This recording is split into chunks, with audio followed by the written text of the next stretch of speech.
Mesdames, Messieurs, bonjour. La SNCF et le personnel du train vous souhaitent la bienvenue à bord de ce TER à destination de Givet.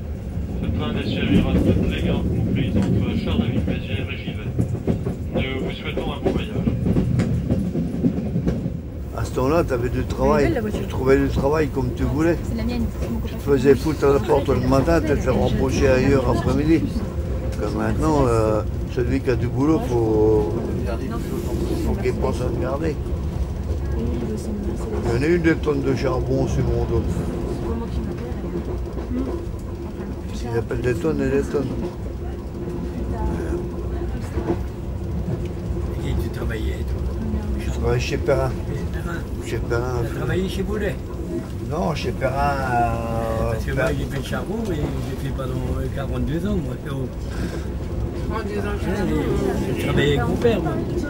J'ai commencé à travailler le 13 octobre 1962.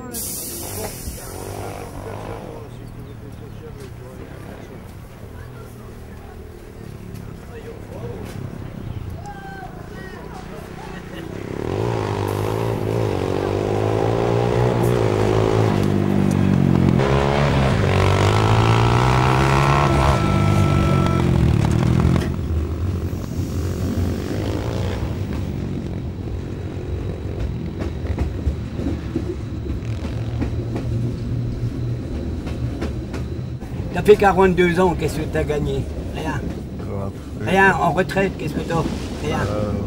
Rien. Je ne vais pas dire le chiffre parce que... Mais même, tu peux le dire. Tu peux le dire. Qu'est-ce que tu gagnes en retraite? Mais rien. Avec 42 ans de présence, qu'est-ce que tu gagnes? Tu n'es payé que sur 37 ans et demi. Bon, tu n'es payé que sur 37 ans et demi. T'as perdu combien d'années que t'as payé pour qui? Non, c'est pas là-bas chez le prisonnier. Tu vas pas m'en prendre ça à moi. Non, mais c'est pas là-bas chez le prisonnier. Arrête, tu vas pas m'en prendre ça à moi. Et t'es délégué chez Martin, bon, mais arrête. Avec ta retraite complémentaire, je te dis que ça fait 1000 et des week-ends. Plus ton mois, ça te fait 1000, allez, 1600, 1700. C'est vrai ou pas? Ouais, bon. Je sais, hein. Regarde plus que lui. Tu vas pas m'apprendre. Allez, arrête. Travaillé 42 ans. Non plus, j'ai encore travaillé dans le bord. C'est pour ça que je travaillais dans le bord. J'ai 1232 € par mois. J'ai plus que lui, j'ai travaillé 17 ans. T'as fait ça des retraites, toi? T'as fait ça des retraites? En ayant travaillé 42 ans, non mais t'es foutu ou quoi? Pas déconner.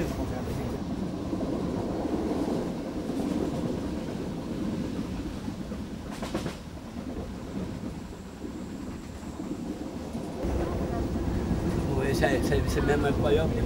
Non, j'ai fait ça à Godino, des enfants à Godino, vous pour verrez, les cancers. plus ça viendra, pire ça sera. C'est 15 jours. Moi je vous le dis, plus ça viendra, pire ça sera.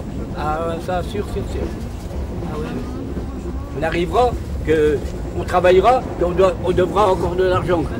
Mais ça va arriver ça.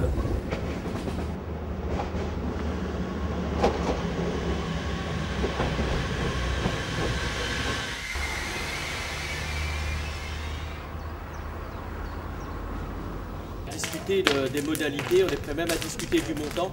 Ce qu'on demande, c'est qu'il y ait une enveloppe globale qui soit attribuée à l'ensemble du personnel. Alors l'ultimatum, vous menacez de déverser de l'acide chlorhydrique dans la Meuse. Est-ce que cet ultimatum est levé? Il est levé en attendant l'aboutissement des négociations qui vont s'engager tout au long de la semaine. D'accord, merci monsieur Cochetet. J'ai également à mes côtés le maire de Bonny-sur-Meuse, monsieur Éric Pilardo. Monsieur le maire, est-ce que c'est vous qui avez permis la tenue de cette réunion?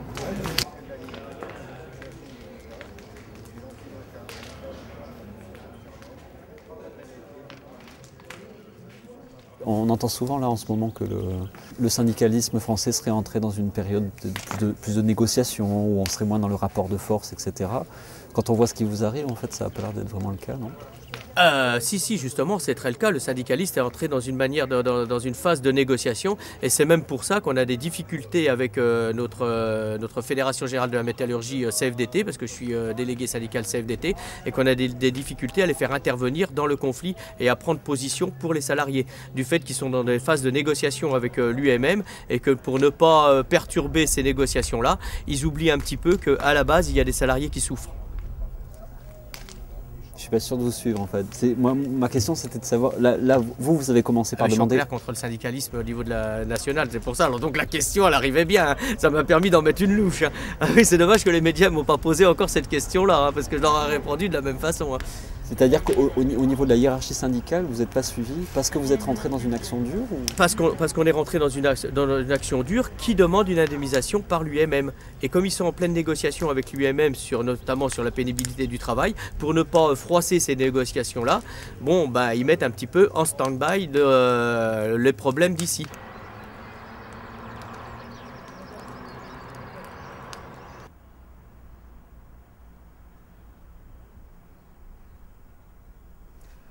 Merci pour lui et sa famille. Donc on va ouvrir la séance. Alors en premier lieu, je regrette déjà le nombre de personnes qui sont présentes. C'est malheureux parce que bon, on est quand même une association avec à peu près entre 60 et 70 adhérents. 67 adhérents. Et je trouve que c'est un peu dommage qu'il n'y ait pas plus de monde à cette réunion. Alors est-ce que c'est le fait que les gens, ils ont eu tout ce qu'on nous demandait, hein, le CTP, les 25 000 euros pour ceux, enfin les 5 000 en plus parce que ceux qui ont retrouvé du travail.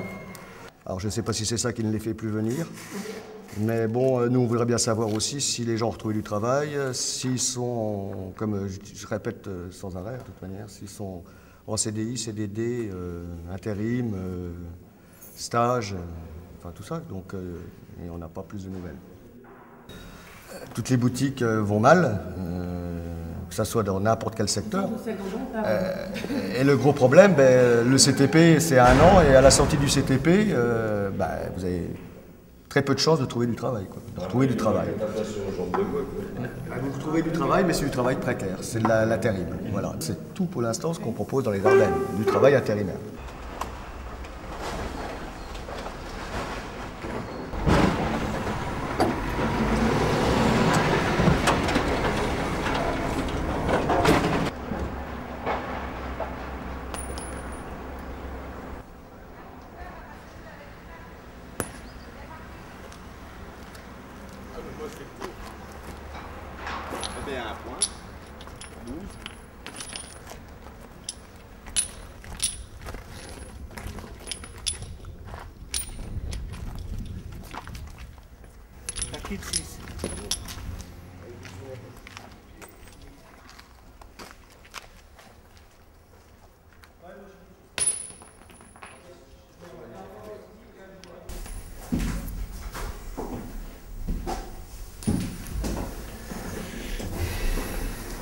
Voilà.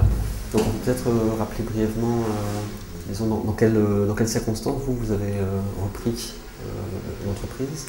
Alors nous n'avons pas repris l'entreprise, nous avons redémarré l'activité. La société a été liquidée en octobre 2006, la société Thomé Génaud. Nous avons développé un projet de redémarrage de l'activité dans des conditions un peu moindres, parce qu'il y avait avant 300 personnes et nous avons redémarré très modestement en janvier 2007. Notre stratégie était de repartir sur le pôle d'alternateurs, qui était le produit phare de la société, et tout en développant sur quelques années la partie dite hors pôle, hors automobile, de façon à ce que cette société devienne autonome sans le produit automobile qui de toute façon était appelé à être produit dans les pays à bas coût, du style Chine ou Inde, de toute façon.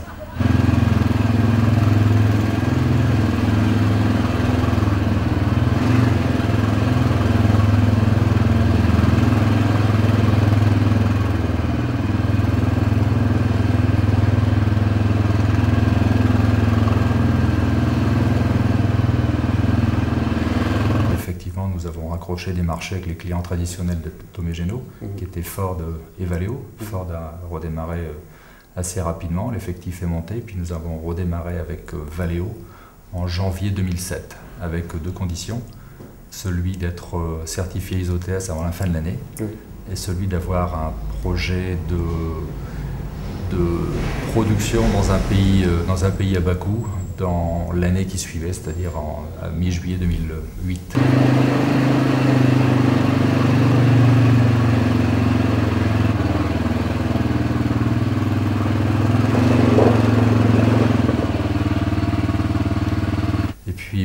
difficultés avec le partenaire chinois ont été croissantes, à un point que nous avons préféré non pas annuler le projet, mais le repousser parce que bon, la joint venture se présentait comme étant très difficile sur des bases pas très fiables. C'est quand même idéologiquement assez surprenant qu'une collectivité comme un conseil général finance un projet de délocalisation.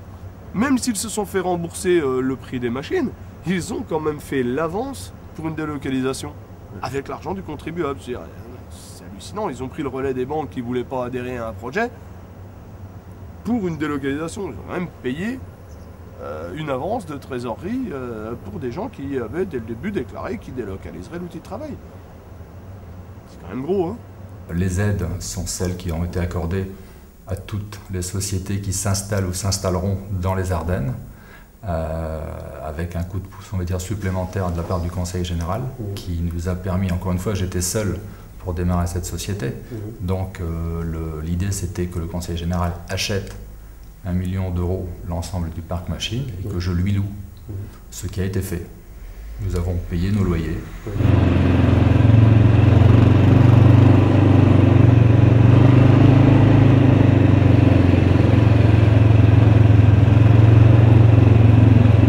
Au dispositif sur les emplois, Ardennes Forge en a bénéficié, comme toutes les sociétés locales qui démarrent dans la région, qui est assez sinistrée. Et donc nous avons bénéficié du CTP comme tout autre.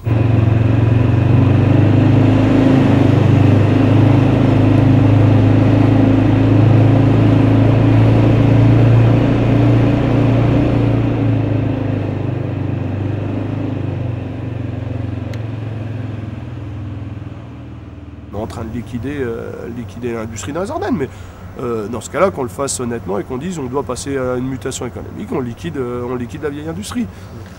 Bon, c'est tout. Personne ne veut apparaître sous ce modèle-là et dire maintenant on va liquider la métallurgie, on va liquider la forge, on finit avec ça, on passe à autre chose. Bon, voilà, mais il faut le faire clairement. Faut le faire clairement. Il y aura des bagarres autour de ça, mais il faut le faire clairement. Il faut arrêter de faire des liquidations rampantes en disant on accompagne la fin, quoi. C'est le champ du signe. Ouais.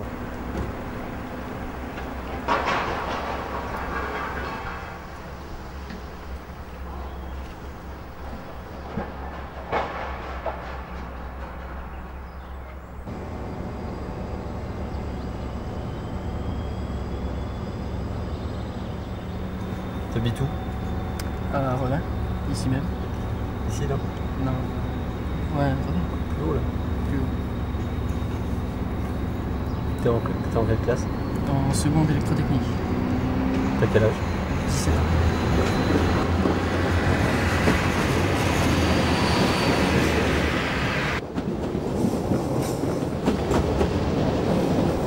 Tu vas rester dans la vallée? Non. Partir. Où ça? Loin d'ici. Loin d'ici. Non, loin d'ici déjà.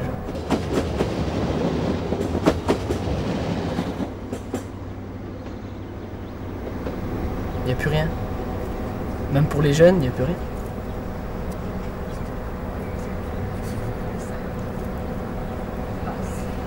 Tes parents ils font quoi? Ils travaillent en usine. Porsche.